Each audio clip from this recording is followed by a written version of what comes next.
Hi guys, Tracy here. Somebody asked me some more details about how I store my Project Life stuff, so I wanted to share that with you guys. The core kits, I don't know if they still sell them this way. They came with these molded plastic trays, and you buy them and all the cards are like this, but all of these were full. And then this box that it sits in. So what I did, and the box has changed from this time to this time, so I must have bought these at different times. But anyhow, what I did was I just used an X-Acto knife, or I just used a craft knife, and I just cut this lid entirely off of these two.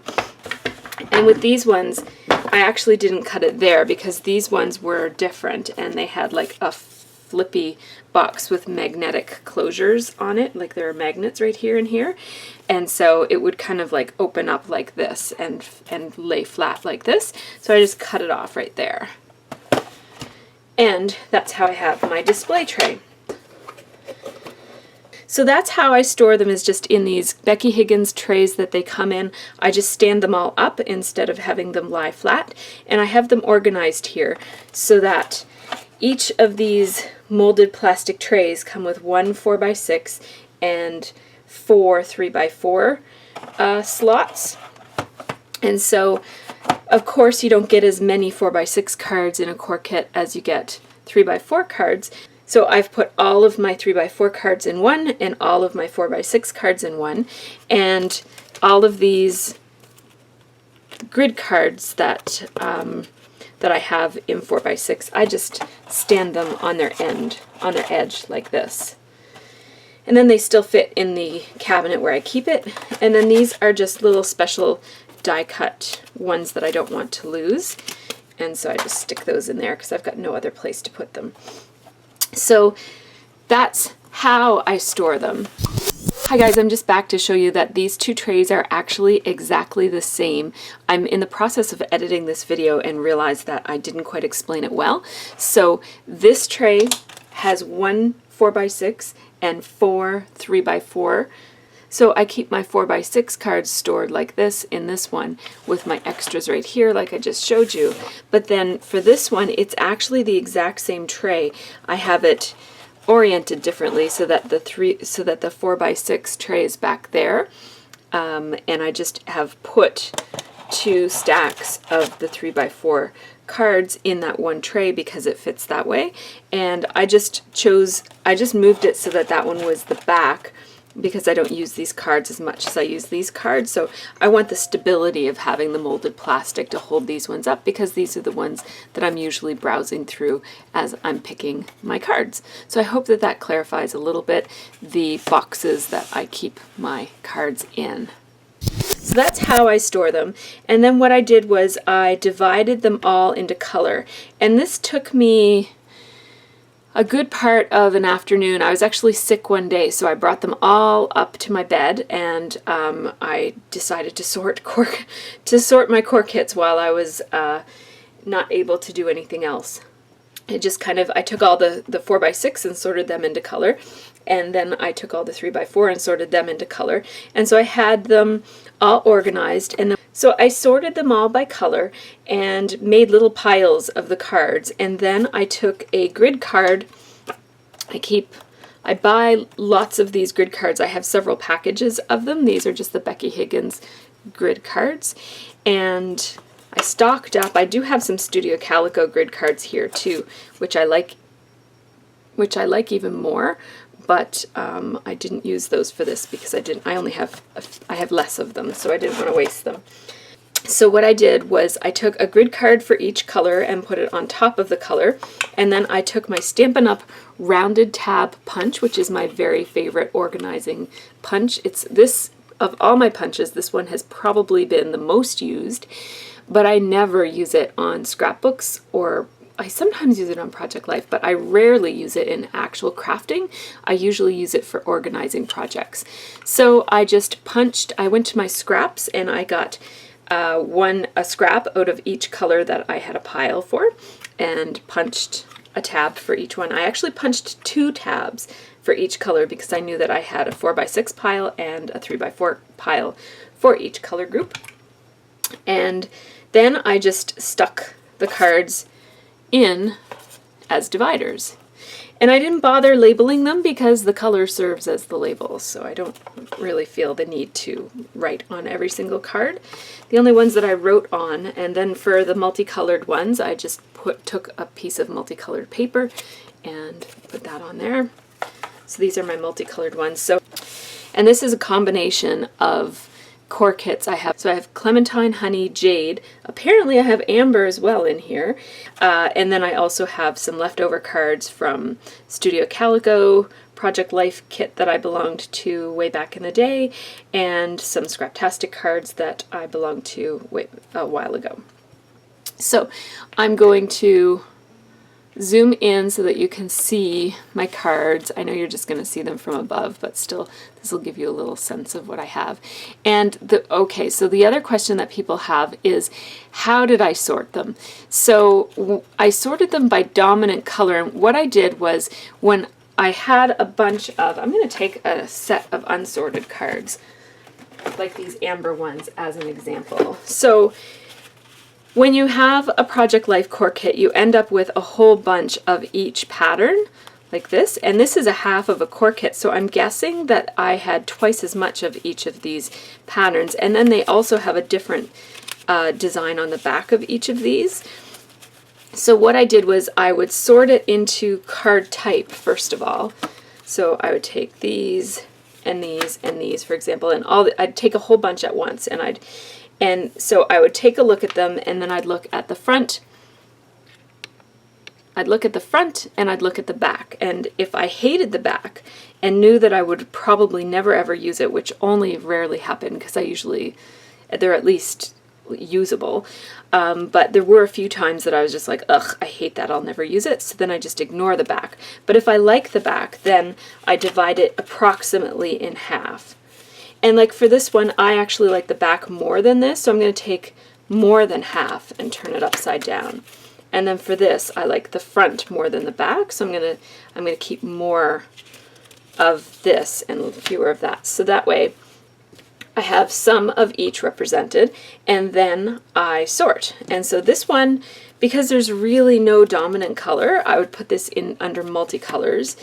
This one, to me, it reads kind of greeny, so I would put this in green, I'd put that in green, I'd probably put this in green, but I might put this in green and maybe a little bit in blue as well. I'd put this one in brown, and I'd probably put like 2 in blue and 2 in yellow or something like that for this. So I would sort of spread them around so that the cards that have multiple colors in them show up in multiple color categories so that I don't forget that I have anything.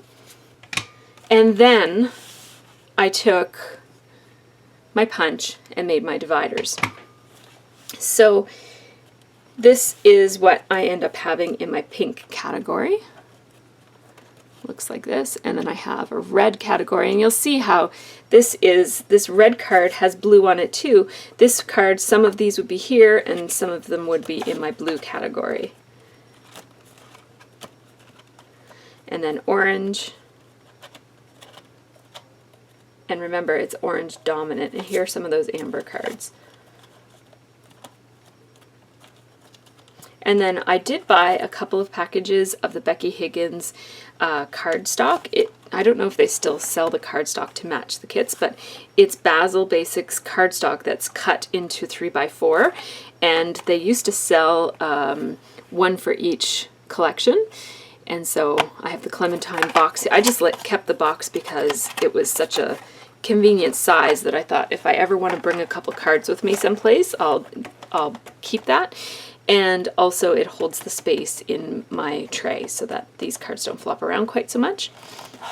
So I just put the cardstock in with the colors as well. And so then I have my yellow, and every once in a while I encounter some cards that I just made out of pattern paper. So for a while there, when I had some scraps, I would just cut it into 3x4 and round the corners. This was early in my Project Life days, and so these are not necessarily Becky Higgins cards, but I put them in there under yellow.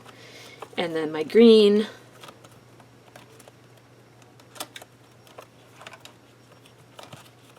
and then there's more of those amber cards. And then my blue is probably my biggest category of all.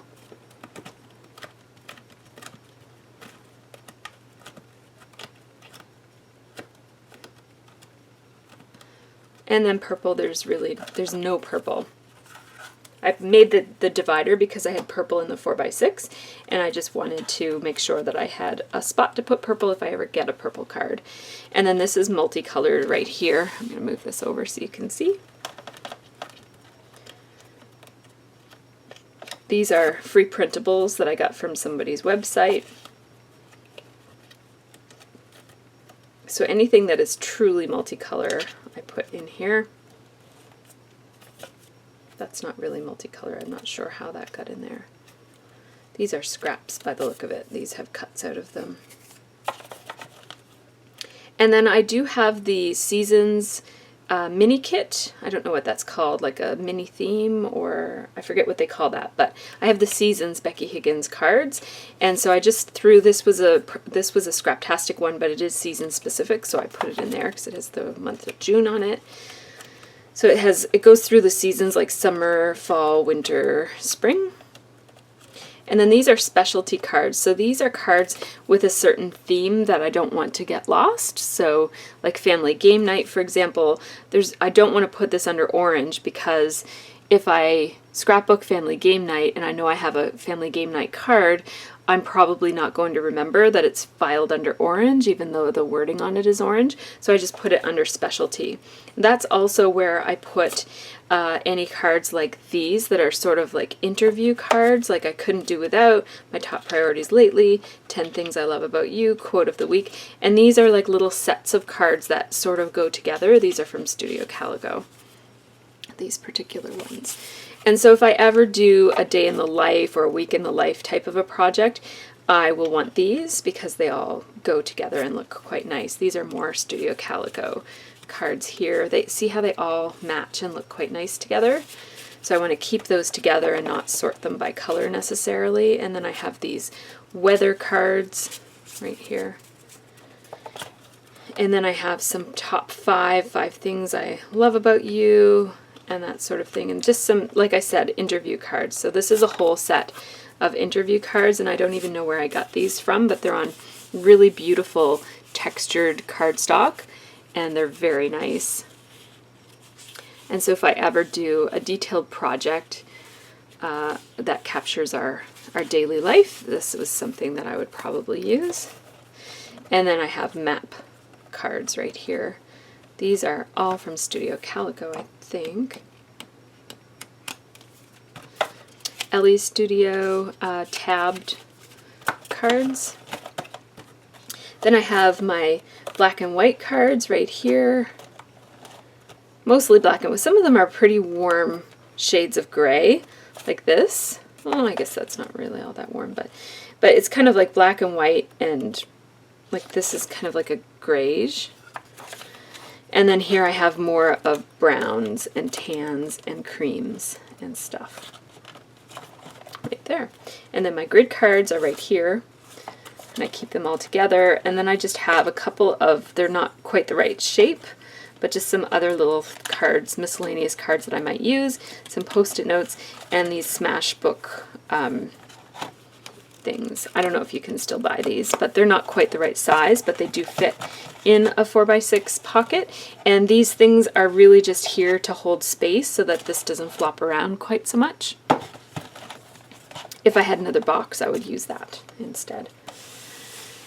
So then I basically did exactly the same thing with my 4x6 cards.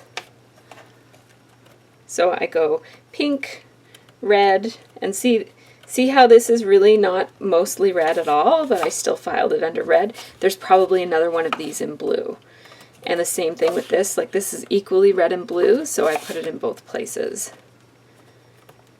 Yellow, green, blue. I'm pretty sure if we were to look hard enough, we would find, yeah, those cards, doubles of those. And then I did have some purples in here, and then multicolors. I've got beiges and creams, and then blacks and whites. These are in a different order in this In this one, I'm just going to, for consistency's sake, I'm going to move these. And then I have my seasons, and then I have my specialty cards right back here. And these are some Andy Warhol cards that my sister gave me. And then, as I mentioned, I keep my grid cards back here upright so that they fit. If there were two 4x6 trays here, that would be even better, but this will do. So that's how I store my Project Life, and I just put each of these on a shelf in my recollection cubes. So I hope that this answered all of your questions about how I sorted and how I organize and store my Project Life cards. Thanks so much for watching, and have a really great scrappy week.